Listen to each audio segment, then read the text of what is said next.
Hello friends, welcome back to judicial world. हम पढ़ रहे थे इंडियन ट्रस्ट एक्ट। हमने चैप्टर 3 तक कर लिया था। हम चैप्टर 4 देखेंगे अब, जो कि है of the rights and power of trustee. ये चैप्टर हमें ट्रस्टी के राइट्स और पावर के बारे में बताता है, जो कि रेंज इसकी है सेक्शन 31 से सेक्शन 45 तक। तो आइए शुरू करते हैं। सबसे पहला सेक्शन जो है वो है right to title deed. Title deed मतलब क्या होता है? टाइटल डीड ऐसा एक डॉक्यूमेंट होता है जिसपे किसी प्रॉपर्टी के टाइटल से रिलेटेड जो भी जानकारियां होती हैं वो अंकित रहती हैं। तो ये ट्रस्टी इंटाइटल्ड है, ट्रस्टी को मिलनी चाहिए क्या? इंस्ट्रूमेंट ऑफ ट्रस्ट मिलना चाहिए, और वो सभी डॉक्यूमेंट जो टाइटल डीड के रिगार्डिंग है ट्रस्ट प्रॉपर्टी के। तो ट्रस्टी के पोजीशन में ट्रस्ट प्रॉपर्टी के रिगार्डिंग जो भी टाइटल डीड्स हैं, जो भी डीड्स हैं, जो भी डॉक्यूमेंट्स हैं, और जो इंस्ट्रूमेंट ऑफ ट्रस्ट है, वो सभी डॉक्यूमेंट जो है ट्रस्टी के पोजीशन में होने चाहिए। ट्रस्टी इस चीज़ का हकदार है। ठीक, तो ये सेक्शन छोटा सा सेक्शन है, ये हमें यही बताता है। नेक्स्ट हम देखते हैं ट्रस्टी का जो राइट है वो है right to reimbursement of expenses, जो कि हमें बताता है कि ट्रस्टी ने ट्रस्ट प्रॉपर्टी पे जो भी डिस्चार्ज या पे किया है, ट्रस्ट प्रॉपर्टी के लिए जो भी पे किया है, या फिर वो सारे खर्चे जो कि ट्रस्टी ने ट्रस्ट के एग्जीक्यूशन में किए हैं, या फिर ट्रस्ट प्रॉपर्टी की बेनिफिट या प्रिजर्वेशन के लिए किए हैं, या फिर बेनिफिशियरी के प्रोटेक्शन या सपोर्ट के लिए जो भी खर्चे ट्रस्टी ने किए हैं, वो सारे खर्चे ट्रस्टी को वापस मिलने चाहिए। ट्रस्टी का काम क्या था? ट्रस्टी का काम था ट्रस्ट को एग्जीक्यूट करना, और ट्रस्ट को एग्जीक्यूट करने में ट्रस्टी तो बेनिफिशियरी के लिए काम कर रहा था ना, लेकिन जो भी खर्चे ट्रस्टी ने खुद से किए हैं उस ट्रस्ट प्रॉपर्टी को एग्जीक्यूट करने में, या फिर ट्रस्टी के बेनिफिशियरी के प्रोटेक्शन या सपोर्ट के लिए, या फिर ट्रस्ट प्रॉपर्टी के प्रिजर्वेशन या मेंटेनेंस के लिए जो भी खर्चे ट्रस्टी ने किए हैं, तो उन सारे खर्चों को वापस उसे मिलना चाहिए। ये सेक्शन हमें यही बात बताता है। ठीक है, और अगर ट्रस्ट प्रॉपर्टी तो ट्रस्टी के जो खर्चे हुए ट्रस्ट प्रॉपर्टी को प्रिजर्व करने में या फिर ट्रस्ट को एग्जीक्यूट करने में, जो भी खर्चे उसके हुए, तो वो कहाँ से लेगा? वो कहाँ से लेगा? वो ट्रस्ट प्रॉपर्टी से लेगा। जैसे कि ट्रस्ट प्रॉपर्टी को एग्जीक्यूट करके वो बेनिफिशियरी को मेंटेन कर रहा था, उसी तरीके से वो अपने खर्चे भी, अपने एक्सपेंसेस भी ट्रस्ट प्रॉपर्टी से ही लेगा। ट्रस्ट प्रॉपर्टी की भी जो इनकम होगी उसी से लेगा। लेकिन अगर ट्रस्ट प्रॉपर्टी फेल हो जाती है, ट्रस्ट प्रॉपर्टी फेल हो गई उसे उसके एक्सपेंसेस को देने में, सपोज करिए ट्रस्ट प्रॉपर्टी से जो इनकम होती थी, ट्रस्ट प्रॉपर्टी से जो भी इनकम होती थी वो उससे ज़्यादा एक्सपेंस ट्रस्टी ने कर लिया ना। सपोज करिए ट्रस्ट प्रॉपर्टी से 10 रुपये की ही इनकम होती थी और ट्रस्टी ने उसको जो एक्सपेंस किया, ट्रस्टी का जो भी एक्सपेंस हुआ वो 100 रुपये हो गया। तो ये प्रॉपर्टी, ट्रस्ट प्रॉपर्टी जो है वो तो फेल कर गई ट्रस्टी के जो भी एक्सपेंसेस थे उसको फुलफिल करने में। तो ऐसी परिस्थिति में क्या होगा? ऐसी परिस्थिति में ट्रस्टी जो है वो डायरेक्टली बेनिफिशियरी से पर्सनली ले सकता है कि हाँ, ट्रस्ट को एग्जीक्यूट करने में मुझसे इतने खर्चे हुए हैं, आप इसको दीजिए। क्योंकि ट्रस्ट प्रॉपर्टी को या फिर ट्रस्ट को एग्जीक्यूट ट्रस्टी क्यों करता है? बेनिफिशियरी के बेनिफिट के लिए करता है। तो ट्रस्टी को जो भी एक्सपेंस हुआ, अगर ट्रस्ट प्रॉपर्टी उसके एक्सपेंस को फुलफिल करने में फेल हो जाती है, तो ऐसी कंडीशन में ट्रस्टी बेनिफिशियरी से पर्सनली वो खर्चे ले सकता है। ठीक है, तो ये सेक्शन बहुत ही इंपॉर्टेंट सेक्शन है, सेक्शन 32, जो कि हमें बताता है कि right to reimbursement of expenses. Trustee जो भी खर्चे कर रहा है ट्रस्ट प्रॉपर्टी से रिलेटेड, ट्रस्ट को एग्जीक्यूट करने में, बेनिफिशियरी के प्रोटेक्शन या सपोर्ट के लिए जो भी खर्चे कर रहा है, तो ट्रस्टी के पास ये राइट है कि वो सारे एक्सपेंसेस वापस ले सकता है। ठीक है, तो अब हम देखते हैं जो अगला सेक्शन है वो है सेक्शन 33, जो कि हमें बताता है right to indemnity from gainer of breach of trust. ठीक, ये भी बहुत ही इंपॉर्टेंट सेक्शन है, क्योंकि ये हमें क्या बताता है कि इंडेमनिटी की बात करता है। सपोज करिए कि ब्रिज ऑफ ट्रस्ट हो गया, ट्रस्ट जो भी जिस कारण के लिए ट्रस्ट बना था वो ट्रस्ट का ब्रिज हो गया, मतलब टूट गया, खराब हो गया। ब्रिज आप नॉर्मल भाषा में ये समझ सकते हैं। तो ट्रस्ट का ब्रिज हो गया, और ऐसी कंडीशन में एक थर्ड पार्टी, वो बेनिफिशियरी नहीं है, वो ट्रस्टी नहीं है, वो कोई दूसरा थर्ड पार्टी जो था, उसने क्या किया? सपोज करिए वो ए नामक व्यक्ति था और ट्रस्ट प्रॉपर्टी का ब्रिज हुआ, और उस ब्रिज से इस तीसरे थर्ड पार्टी ने, जो ए नामक व्यक्ति है, उसने कोई एडवांटेज ले लिया, कोई प्रॉफिट कमा लिया। उसका राइट तो यहाँ नहीं बनता था, राइट तो बेनिफिशियरी का बनता था, और ट्रस्टी एग्जीक्यूट कर रहा था, और ट्रस्ट जो है ब्रिज हो गई। तो और इस थर्ड पार्टी ने इस मौके का फ़ायदा उठाया और उसने कुछ प्रॉफिट खुद कमा लिए। इसका राइट तो यहाँ था नहीं, इसीलिए ये सेक्शन बनाया गया है। ये सेक्शन कहता है कि राइट टू इंडेमनीफाई।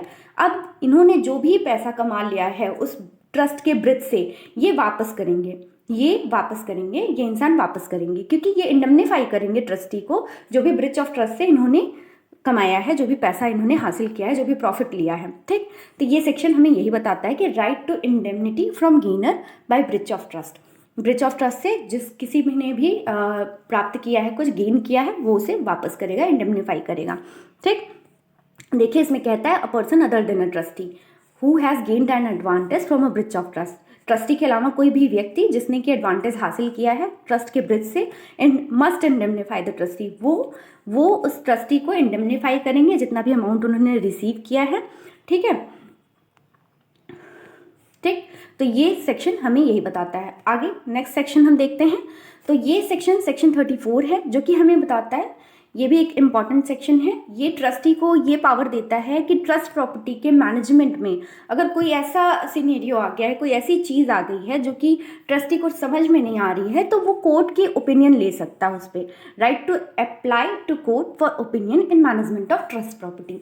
ठीक, आइए देखते हैं कि ये सेक्शन ये बता रहा है कि ट्रस्टी जो है सूट नहीं इंस्टीट्यूट करेगा, विदाउट इंस्टीट्यूटिंग अ सूट। एक पिटीशन अप्लाई करेगा trustee principal civil court of original jurisdiction में किसी ओपिनियन, एडवाइस या डायरेक्शन के लिए, किसी भी प्रेजेंट क्वेश्चन जो कि मैनेजमेंट या एडमिनिस्ट्रेशन से रिलेटेड है ट्रस्ट प्रॉपर्टी के, या फिर कोई क्वेश्चन और है जो कि ट्रस्ट प्रॉपर्टी को कैसे मैनेज करना है, कैसे एडमिनिस्टर करना है, इसके रिगार्डिंग अगर कोई क्वेश्चन फंसता है तो ट्रस्टी को लगता है कि यहाँ पे माय लॉर्ड की या फिर कोर्ट की जो है ओपिनियन यहाँ पे ज़रूरी है, एडवाइस ज़रूरी है, तो वो एक पिटीशन लगा के ऑनरेबल कोर्ट की ओपिनियन या एडवाइस ले सकता है कि कैसे आगे इसको किया जाए। ठीक, तो ये पिटीशन जो है, ये हियरिंग जो है, ये पिटीशन उन लोगों को दी जाएगी जो कोई भी उसकी हियरिंग में इंटरेस्टेड हैं, उनको दी जाएगी और वो लोग वहाँ पे अपीयर होंगे। मतलब समझ लीजिए ट्रस्ट प्रॉपर्टी है, ट्रस्टी है, बेनिफिशियरी है, कोर्ट है, और कई सारे लोग यहाँ पे बेनिफिशियरी कई सारे हैं। तो वो जो कोर्ट में पिटीशन ट्रस्टी लगा रहा है और कई सारे उस हियरिंग को सुनना चाहते हैं, उनका भी इंटरेस्ट है,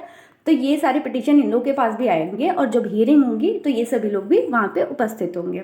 ठीक है, तो ये सेक्शन बेसिकली हमें यही बताता है। अब हम देखते हैं section 35। Section 35 right to settlement of account है, जो कि ये बात करता है, सपोज करिए आप किसी कंपनी में काम कर रहे थे और जब आपका काम खत्म होता है तो आप उस दिन क्या करते हैं, आप जाते हैं वहाँ पे, जो भी कंपनी के हेड हैं उनसे कहते हैं कि मेरा आज काम खत्म हुआ, मेरा हिसाब किताब कर दीजिए, जो भी मेरा पैसा बाकी है आपके पास या आपका पैसा मेरे पास बाकी है, जो भी, तो आप उस स्थिति को क्लियर कर दीजिए और मुझे एक एक्नॉलेजमेंट दे दीजिए कि now I am free from here. तो इस तरीके से यही चीज़ सेक्शन 35 में ट्रस्टी को भी यही बताया गया है कि जब ट्रस्टी की ड्यूटीज़ कंप्लीट होती हैं तो वो क्या करता है कि अपना भी जो भी ट्रस्ट प्रॉपर्टी का उसने एडमिनिस्ट्रेशन किया है उसकी अकाउंट्स को एग्जामिन किया जाए और सेटल किया जाए। जब कुछ भी बेनिफिशियरी के साइड से ड्यू नहीं है तो एक एक्नॉलेजमेंट राइटिंग में उसे दे दिया जाए इस बात के लिए। सेक्शन 35 इसी की बात करता है। ठीक, right to settlement of accounts, बहुत ही अच्छा सेक्शन है। नेक्स्ट हम देखते हैं सेक्शन 36, जो कि हमें बताता है general authority of trustee. Trustee की जनरल अथॉरिटी क्या है, जो भी पावर हमने ऊपर डिस्कस करी, उसके अलावा अगर मान लीजिए कोई ऐसी सिनेरियो आ जाता है, कोई ऐसी परिस्थिति आ जाती है जिसमें इस ट्रस्ट एक्ट में उसके बारे में नहीं दिया हुआ है कि ट्रस्टी ऐसी कंडीशन में क्या करेगा, तो ट्रस्टी के पास एक जनरल अथॉरिटी होगी कि वो क्या कर सकता है, वो सारे एक्ट कर सकता है जो कि रीजनेबल और प्रॉपर हैं। किस चीज़ के लिए, रियलाइजेशन, प्रोटेक्शन और बेनिफिट के लिए, ट्रस्ट प्रॉपर्टी की रियलाइजेशन करने के लिए, प्रोटेक्शन के लिए, बेनिफिट के लिए, या फिर बेनिफिशियरी के प्रोटेक्शन और सपोर्ट के लिए जो भी चीज़ें उचित होंगी, जो भी युक्त हों, वो ट्रस्टी कर सकता है। तो ये सेक्शन 36 उस कंडीशन में है जबकि ऊपर ट्रस्ट एक्ट में कुछ भी नहीं बताया गया, कोई ऐसे सिनेरियो आ गए जिसमें ट्रस्ट एक्ट में नहीं बताया गया कि यहाँ पर ट्रस्टी को क्या करना है, तो जो भी ट्रस्टी को रीजनेबल लगे, जो भी प्रॉपर लगे, वो काम वो कर सकता है। ये ट्रस्टी के पास एक जनरल अथॉरिटी दी गई है सेक्शन 36 के थ्रू। ठीक, लेकिन ट्रस्टी क्या नहीं कर सकता है, मतलब जनरल अथॉरिटी तो है कि वो कुछ भी कर सकता है ट्रस्ट प्रॉपर्टी के रियलाइजेशन, प्रोटेक्शन, बेनिफिट के लिए, बेनिफिशियरी के प्रोटेक्शन या सपोर्ट के लिए, वो जो भी रीजनेबल और प्रॉपर उसको लग रहा है वो कर सकता है। लेकिन ट्रस्टी क्या नहीं कर सकता, क्योंकि यहाँ पे एक्सेप्शन दिया हुआ है कि बिना सिविल कोर्ट की परमिशन के ट्रस्टी क्या नहीं कर सकता, ट्रस्टी उस ट्रस्ट प्रॉपर्टी को लीज नहीं कर सकता 21 साल के लिए, 21 ईयर्स के लिए ट्रस्टी जो है वो लीज़ नहीं कर सकता। अगर इतना दिन के लिए उसे लीज़ करना है तो वो क्या करेगा, सिविल कोर्ट की परमिशन से ही लीज़ कर सकता है, ठीक। और फिर वो मतलब ऐसा नहीं है कि उसने या तो 21 साल से ज़्यादा के लिए वो लीज़ नहीं कर सकता, और या फिर वो एक ईयरली रेंट, अच्छा खासा ईयरली रेंट, बिना ईयरली रेंट लिए ही लीज कर दे ट्रस्ट प्रॉपर्टी को, ये भी पॉसिबल नहीं है ट्रस्टी के लिए। तो ये मतलब जनरल अथॉरिटी तो ट्रस्टी के पास है कि वो ट्रस्ट प्रॉपर्टी के रियलाइजेशन, प्रोटेक्शन, बेनिफिट के लिए अच्छा काम कर सकता है, रीजनेबल और प्रॉपर काम कर सकता है जो भी उसे लगे, लेकिन वो ट्रस्ट प्रॉपर्टी को लीज़ नहीं कर सकता 21 साल के लिए, और अगर बिना ईयरली रेंट के लीज़ नहीं कर सकता। अगर वो ऐसा करना चाहता है तो उसे सिविल कोर्ट की परमिशन लेनी पड़ेगी, ठीक है।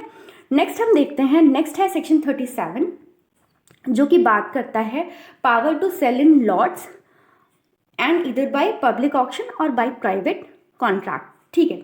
देखिए ट्रस्टी, ये सेक्शन हमें बताता है कि अगर ट्रस्टी के पास पावर है कि वो किसी ट्रस्ट प्रॉपर्टी को सेल कर रहा है, ठीक है, तो वो क्या कर सकता है, वो ऐसी ट्रस्ट प्रॉपर्टी को बिना किसी चार्ज के या फिर प्रेयर चार्ज लगा के, या तो वो उसे लॉट्स में, या फिर उसे पब्लिक ऑक्शन या प्राइवेट कॉन्ट्रैक्ट, मतलब पब्लिक ऑक्शन करे या फिर प्राइवेटली किसी से कॉन्ट्रैक्ट करके, या तो एक बार में या तो कई बार में वो उसे बेच सकता है। बेचने का अधिकार उसे है, तो वो उसको चाहे जैसे बेचे, चाहे वो प्रेयर चार्ज लगा के बेचे, चाहे बिना प्रेयर चार्ज के बेच दे, चाहे लॉट्स में बेचे, चाहे पब्लिक ऑक्शन में बेचे, चाहे प्राइवेट कॉन्ट्रैक्ट के थ्रू बेचे, चाहे एक बार में बेचे, चाहे कई बार में बेचे। Now it's up to him, ये उसके पास पावर है, उसे जैसा ठीक लगेगा वो ऐसा करेगा। तो सेक्शन 37 ये पावर देता है ट्रस्टी को। नेक्स्ट हम देखते हैं सेक्शन 38। सेक्शन 38 हमें क्या बताता है, power to sell under special condition, power to sell under special condition, power to buy in and resell. ये ट्रस्टी जो कि इसके पहले सेक्शन 37 में हमने देखा कि ट्रस्टी के पास राइट है कि वो बेच सकता है ट्रस्ट प्रॉपर्टी को, ठीक है। तो वो क्या कर सकता है, अगर उसको बेचना है तो वो कोई रीजनेबल स्टिपुलेशन लगा सकता है, कोई भी मतलब कंडीशन वो लगा सकता है। स्टिपुलेशन मतलब कंडीशन, कोई भी शर्त लगा सकता है उसके ट्रस्ट प्रॉपर्टी के टाइटल के रिगार्डिंग, या फिर एविडेंस ऑफ टाइटल के रिगार्डिंग, या फिर कोई कंडीशन सेल या कॉन्ट्रैक्ट ऑफ सेल के लिए कोई भी कंडीशन लगा सकता है। या तो वो उसने प्रॉपर्टी बेच दी, उसके बाद फिर ऑक्शन में वो खुद ही वो उस प्रॉपर्टी को खरीद सकता है ना। देखिए यहाँ पे लिखा हुआ है कि चाहे तो वो बेच सकता है, he may also buy in the property और any part thereof at any sale by auction. Auction में वो उसी प्रॉपर्टी को खरीद भी सकता है, या फिर कोई कॉन्ट्रैक्ट रिसाइन या वेराई कर सकता है, ठीक है। या फिर वो बेच के फिर मतलब पहले तो उसने बेचा, फिर खरीदा, फिर वो रीसेल कर सकता है, फिर से बेच सकता है। लेकिन बेनिफिशियरी के इंटरेस्ट को कोई हानि नहीं होनी चाहिए, ठीक है। ये एक कंडीशन है। बाकी इसको ध्यान में रख के सेक्शन 38 जो है वो ट्रस्टी को ये सारे पावर देता है, ठीक है। और जो टाइम अलाउड है ट्रस्टी को वो उसी टाइम में उसको बेचेगा, ठीक है। ये सेक्शन ये था। फिर सेक्शन 39 हमें बताता है power to convey. Power to convey मतलब क्या, जो भी ट्रस्ट प्रॉपर्टी उसने बेची है वो उसको मतलब सेल उसने की है, तो सेल को कंप्लीट करने के लिए आपको प्रॉपर्टी को उसे देना पड़ेगा ना, जिस इंसान को आपने बेची है, तो वो कन्वे करने का पावर है कि वो उसको कन्वे करेगा, ठीक है। सेक्शन 39 हमें बताता है power to vary investment. Suppose करिए ट्रस्ट प्रॉपर्टी से जो भी इनकम आती थी, ट्रस्टी के पास सेक्शन 20 में ये राइट था कि वो इन्वेस्टमेंट कर सकता था ना। तो इन्वेस्टमेंट करने की एक तरीके से ट्रस्टी की ड्यूटी है कि वो ट्रस्ट प्रॉपर्टी से जो भी इनकम आ रही है उसको इन्वेस्ट करेगा, ठीक है। तो सेक्शन 39 हमें ये बताता है कि वो उस इन्वेस्टमेंट को वेराई भी कर सकता है। अगर मान लीजिए उसने किसी सिक्योरिटी में इस ट्रस्ट प्रॉपर्टी की इनकम को क्या किया, इन्वेस्ट किया, और वहाँ से उसे लग रहा है कि यहाँ पे ज़्यादा प्रॉफिटेबल नहीं है, तो वो उस जो भी उसने इन्वेस्टमेंट की है इनकम को उसको वापस बुला सकता है, मतलब वापस कर सकता है, और उसके बाद उसे कहीं दूसरी जगह इन्वेस्ट कर सकता है, किसी दूसरी सिक्योरिटी में, जो कि अब उसे लग रहा है कि ये ज़्यादा प्रॉफिटेबल है, और जो मैंने पहले इन्वेस्ट करी थी वो अब उतनी प्रॉफिटेबल नहीं रही, ये वाली अब ज़्यादा है, इसमें करते हैं। तो वो वेराई कर सकता है। वेराई मतलब बदलना, एक बार उसने दूसरे में किया, वहाँ पे नहीं प्रॉफिटेबल है तो वो वापस किसी दूसरे में इन्वेस्ट कर सकता है। तो ये पावर ट्रस्टी के पास है, जो कि हमें सेक्शन 39 बताता है, पावर टू वेराई इन्वेस्टमेंट, ठीक है। नेक्स्ट हम देखते हैं सेक्शन 41। वो हमें बताता है सेक्शन 41 की power to apply property of minor for their maintenance.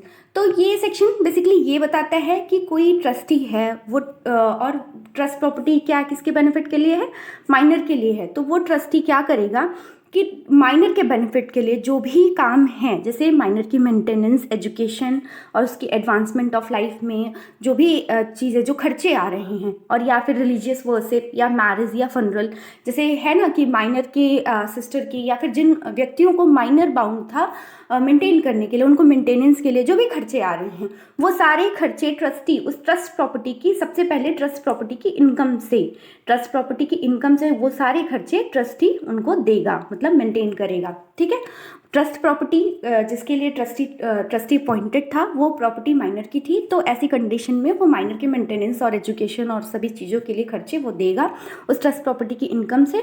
और इसका प्रोविज़ो हमें बताता है कि इसके बाद इसके प्रोविज़ो हमें बताता है कि अगर ट्रस्ट प्रॉपर्टी, सपोज करिए ट्रस्ट प्रॉपर्टी है और ट्रस्ट प्रॉपर्टी की इनकम सफिशिएंट नहीं है उसको मेंटेन करने के लिए, सपोज करिए कुछ मैरिज आ गए, कुछ एक्स्ट्रा ऑर्डिनरी, कुछ अनएक्सेप्शनल टाइप के कुछ खर्चे आ गए, तो ऐसे कंडीशन में इनकम है अगर ट्रस्ट प्रॉपर्टी इनसफिशिएंट हो रही है माइनर के मेंटेनेंस, एजुकेशन के लिए, तो ऐसी कंडीशन में ट्रस्टी क्या करेगा, ट्रस्टी कोर्ट की परमिशन लेगा, उसके बाद जो है कि उस प्रॉपर्टी को ही यूज़ कर लेगा उसके लिए। मतलब अगर सपोज करिए ट्रस्ट प्रॉपर्टी की जो भी इनकम थी, वो इनकम अब ट्रस्टी जो है कि जो कि इनसफिशिएंट हो रही है माइनर को मेंटेन करने के लिए, ट्रस्ट प्रॉपर्टी की इनकम अब माइनर को मेंटेन करने के लिए इनसफिशिएंट है, तो ऐसी कंडीशन में ट्रस्टी क्या करेगा, कोर्ट की परमिशन से उस ट्रस्ट प्रॉपर्टी को सेल करके उस माइनर के मेंटेनेंस में यूज़ कर लेगा। लेकिन बिना कोर्ट की परमिशन से वो ऐसा काम नहीं करेगा, कोर्ट की परमिशन के बाद ही वो करेगा। सबसे पहले हम देख लेते हैं सेक्शन 41, ये हमें ये बताता है कि माइनर की प्रॉपर्टी का जो है वो मेंटेनेंस के लिए यूज़ की जाएगी। ट्रस्टी क्या करेगा, माइनर की प्रॉपर्टी की जो भी इनकम थी उससे माइनर को मेंटेन करेगा। और प्रोविज़ो ने हमें बताया कि माइनर की प्रॉपर्टी की इनकम अगर कम पड़ने लगी, सबसे पहले तो माइनर की प्रॉपर्टी की इनकम से ही वो मेंटेन करेगा माइनर को। अगर माइनर की प्रॉपर्टी की इनकम कम पड़ रही है तो ऐसी कंडीशन में कोर्ट की परमिशन से वो माइनर की प्रॉपर्टी को बेच के उसको मेंटेन करेगा, माइनर को मेंटेन करेगा। सेक्शन 41 ने हमें ये बात बताई। सेक्शन 42 हमें बताता है कि ट्रस्टी क्या देगा, ट्रस्टी रिसिप्ट देगा।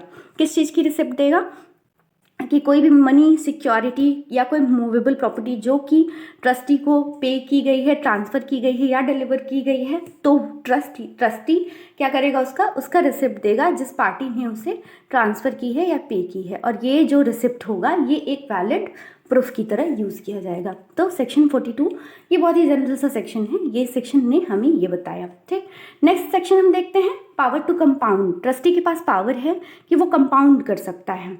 ठीक, ये सेक्शन हमें बताता है दो या दो से अधिक ट्रस्टी जो कि साथ मिलकर काम कर रहे हैं, वो क्या करेंगे कि कोई डेब्ट था, सपोज करिए ट्रस्ट प्रॉपर्टी के रिगार्डिंग कोई डेब्ट था। ठीक, तो उसके लिए और ये ट्रस्टी लोग हैं और ये ट्रस्ट प्रॉपर्टी है, ट्रस्ट प्रॉपर्टी के लिए कोई डेब्ट है, तो क्या करेंगे ट्रस्टी, कोई कंपोजिशन या कोई सिक्योरिटी एक्सेप्ट कर सकते हैं।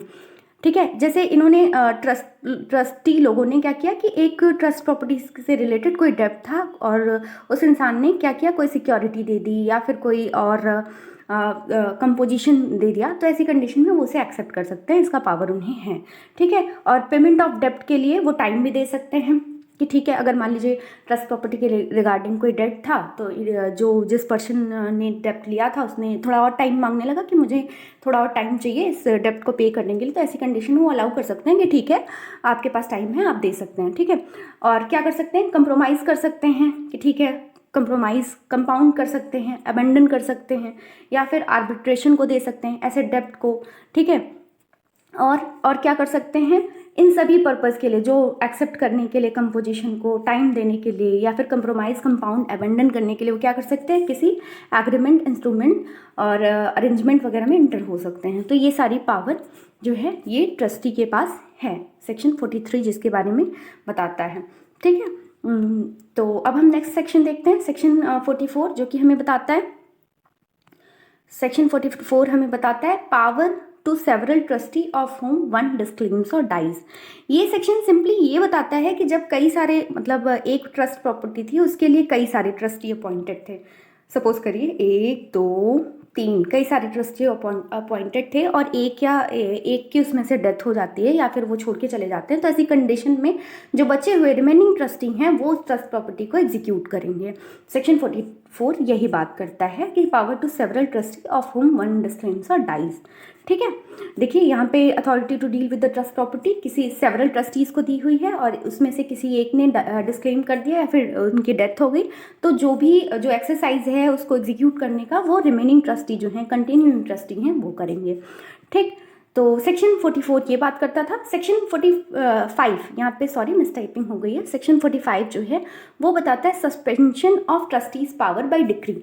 ये सेक्शन बेसिकली ये बात करता है कि कोई ट्रस्ट प्रॉपर्टी थी और कोर्ट ने उसको एग्जीक्यूट कैसे करना है, कैसे करना है उसके रिगार्डिंग कोई डिक्री दे दी। डिक्री में उन्होंने बता दिया कि इस ट्रस्ट प्रॉपर्टी को ऐसे ऐसे ऐसे इन कंडीशन के साथ एग्जीक्यूट करना है। तो अब ट्रस्टी जो है उस ट्रस्ट प्रॉपर्टी को उन कंडीशन के साथ ही एग्जीक्यूट करेगा। अब ट्रस्टी के पास ये पावर नहीं है कि वो अपनी दिमाग से उसको एग्जीक्यूट करे, क्योंकि ट्रस्ट प्रॉपर्टी को एग्जीक्यूशन के रिगार्डिंग एक डिक्री हो चुकी है, पारित हो चुकी है, उसमें बताया जा चुका है कि आपको ये करना है। तो ट्रस्टी अपने दिमाग या अपनी पावर का यूज़ नहीं करेगा, और अगर उसे अपने पावर का यूज़ करना है, अपने तरीके से काम करना है, तो उसे क्या करना पड़ेगा, उसे कोर्ट से परमिशन लेनी पड़ेगी इस चीज़ की।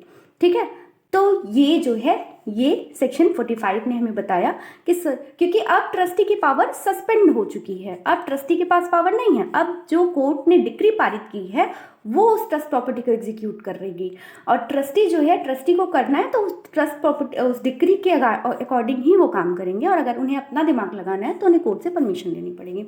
तो सेक्शन 45 बेसिकली यही बताया सेक्शन 45 ने हमें। तो इस तरीके से हमने इस चैप्टर को देख लिया जो कि बात करता था of the rights and powers of trustee. मैं उम्मीद करती हूँ कि आपको ये चैप्टर पसंद आया होगा, आपको ये वीडियो पसंद आया होगा। आपकी कोई क्वेरी है तो आप कमेंट में लिख सकते हैं। Thank you.